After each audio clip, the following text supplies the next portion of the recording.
J'ai presque fini le sol du petit théâtre. Et toi? Pareil. Juste un dernier petit coup de colle sur le chapiteau, là... Méchante! Tu l'as fait exprès. N'importe quoi. T'es bête ou quoi? C'est trop injuste. Ah, l'injustice. En voilà un bien grand mot. Qui parle là? C'est moi, le petit théâtre. Les enfants, j'ai une proposition à vous faire. Astou, voilà ta marionnette. Et la tienne, Robinson.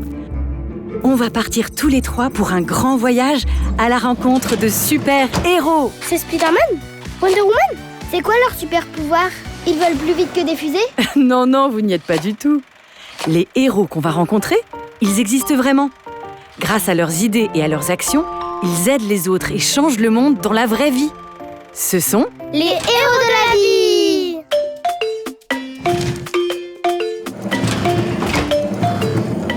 S'il vous plaît, auriez-vous une petite pièce? Mais où va-t-il dormir, ce monsieur?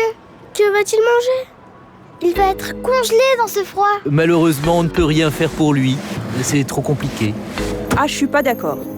C'est pas si compliqué d'aider ceux qui sont dans la galère. Il suffit de le vouloir. Moi, je fais partie du groupe Action Froid. Avec Laurent et plein d'autres amis, on prépare la maraude du soir. La maraude? Ça veut dire quoi? Et c'est qui, ce Laurent? Ah, je vais vous raconter ça. Là, c'est Laurent. Eh oui, c'est un gros blagueur. Avant, il était comme la plupart des gens. Il passait devant les personnes sans abri en évitant de croiser leurs regards. Mais une nuit de grand froid, Laurent n'arrive pas à dormir. Il pense à tous ceux qui doivent passer la nuit dehors. Que pourrait-il faire pour les aider? Soudain, il a une idée. Lui qui passe autant de temps sur les réseaux sociaux, pourquoi ne pas raconter autre chose que des blagues? Il propose à tous ses copains de rassembler des couvertures et tout ce qui peut être utile pour nos amis de la rue. C'est le Big Buzz. On lui propose des duvets, des vêtements chauds, des tentes, de la nourriture et plein d'autres choses. Le soir même, il fait sa première maraude. Il distribue ses trésors aux personnes qui dorment dans la rue. Très vite, l'idée de Laurent prend de l'ampleur et ce sont des centaines de gens, puis des milliers partout en France, qui décident de rejoindre Action Froid. Salut les petits loups, moi c'est Roger et voici Pépette. Vous savez, j'ai pas choisi de vivre dans la rue. Un jour, la malchance m'est tombée dessus et quand la vie est difficile, ça fait chaud au cœur de pouvoir papoter un peu entre amis en sirotant une bonne soupe maison. Il n'y a pas que la nourriture et les vêtements chauds qui réchauffent les cœurs. Se parler, s'écouter, rire ensemble, rien de tel que la chaleur humaine. Oh, ça bouge de partout. On a quitté Paris pour la savane ou quoi? Non, on est à Douai-la-Fontaine, en Maine-et-Loire. Ah, c'est juste un zoo alors. Avant, oui, c'était un zoo. Mais maintenant, on n'est plus enfermé dans des cages. On vit dans un grand espace naturel qui ressemble beaucoup à notre terre d'origine. Ici, on appartient tous à une espèce en danger. C'est Pierre qui a transformé le zoo en bioparc et qui prend soin de nous. C'est son papa qui a créé cet endroit. Enfant, Pierre vivait comme un petit Tarzan. Mais en grandissant, il ne supporte plus de voir ses amis animaux enfermés dans des cages. Son grand projet, c'est de les préparer à retrouver leur liberté dans leur pays d'origine. Dans quelques jours, je quitte le bioparc pour retrouver ma famille au Niger. Et moi, au Népal. Et nous, à Madagascar. Ah, la chance! Accrochez-vous bien, on vous emmène. Nous allons dans une magnifique forêt primaire où notre espèce vit depuis toujours. Avant, nos ancêtres étaient très nombreux. Mais depuis quelques années, presque tous les lémuriens ont disparu. Ah bon? Pourquoi?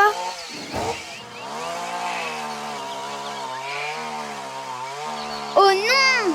Ne coupez pas ces arbres. C'est la maison des lémuriens. On ne peut pas lui en vouloir. Cet homme est obligé d'agrandir sa rizière pour pouvoir nourrir les enfants de son village. À Madagascar, il est très difficile de manger à sa faim. Alors que faire? Quand Pierre est arrivé pour secourir les lémuriens, il a fait la connaissance des villageois. Il a vite compris que pour aider les animaux, il faut aussi aider les humains. Ensemble, ils ont construit un barrage pour développer la culture de riz sans détruire la forêt. Petit à petit, les villageois vivent mieux et les familles des lémuriens s'agrandissent. Voilà la grande idée. On réintègre les animaux sauvages dans leur milieu naturel, on aide les populations qui vivent sur le même territoire et c'est la nature tout entière qui va mieux. Balèze, ce Pierre. Et c'est reparti, on déménage. Je me demande bien qui fait tous ces paniers de fou. C'est pas possible. Et si, c'est Riyad, un super champion multicatégorie. Mais il est trop fort. Et pourtant, la vie n'a pas été rose pour Riyad. Il est né en Tunisie sans main ni jambes. À 2 ans, il arrive en France et passe presque toute son enfance enfermé à l'hôpital avec le plafond de sa chambre comme seul paysage. À 18 ans, il peut enfin sortir et il veut mordre la vie à pleines dents. Depuis tout petit, il rêve de faire du basket. Mais au début, l'équipe ne veut pas de lui comme il n'a pas de main. Figurez-vous qu'aujourd'hui, il est champion international. Waouh! Entre 2 tournois sportifs, il organise la distribution de matériel pour les enfants handicapés qui vivent dans les pays pauvres. Pour Riyad, être fort, c'est prendre soin des personnes les plus fragiles. Ce sont nos différences qui rendent la vie joyeuse. Alors, c'est parti pour la Giga Fiesta ? C'est la grosse ambiance. Bienvenue au Défestival de Riyad. Allez, à votre tour maintenant de nous montrer vos talents. Vous êtes prêts pour la pirouette ? Oh non, j'ai vraiment peur de me faire mal. Si on se casse la figure, on va se taper la honte devant tout le monde. Et alors, c'est pas grave de rater son coup. C'est comme ça qu'on apprend. Dans la vie, on rate et on perd bien plus souvent qu'on ne gagne. L'échec, ça permet de préparer la réussite. Ah pardon. On n'avait pas vu que toi aussi... Que j'étais handicapée ? Allez, nos problemos les kids, c'est ça le but. Faire la fête tous ensemble. Handicapés ou pas, on est tous différents de toute façon. Mais la joie de vivre, c'est ce qui nous rassemble tous. Au fait, pourquoi on se disputait déjà? J'ai oublié. On s'en fiche. C'est bien plus rigolo de faire la fête ensemble. Alors les enfants, que vous ont-ils appris nos super-héros de la vie ? On peut tous changer le monde. Avec des tonnes d'amour pour tous les humains, les animaux et les plantes qui vivent sur Terre. Sans oublier une bonne dose de chaleur humaine. Et un brin d'imagination ? La vie, c'est pas tout rose. Il y a tant d'injustices. Mais on peut faire de grandes choses. Il suffit qu'on s'unisse. Les super pouvoirs pour changer le monde, ils appartiennent à tout le monde. Toi, moi et nous tous ici. On peut devenir les super-héros de la vie.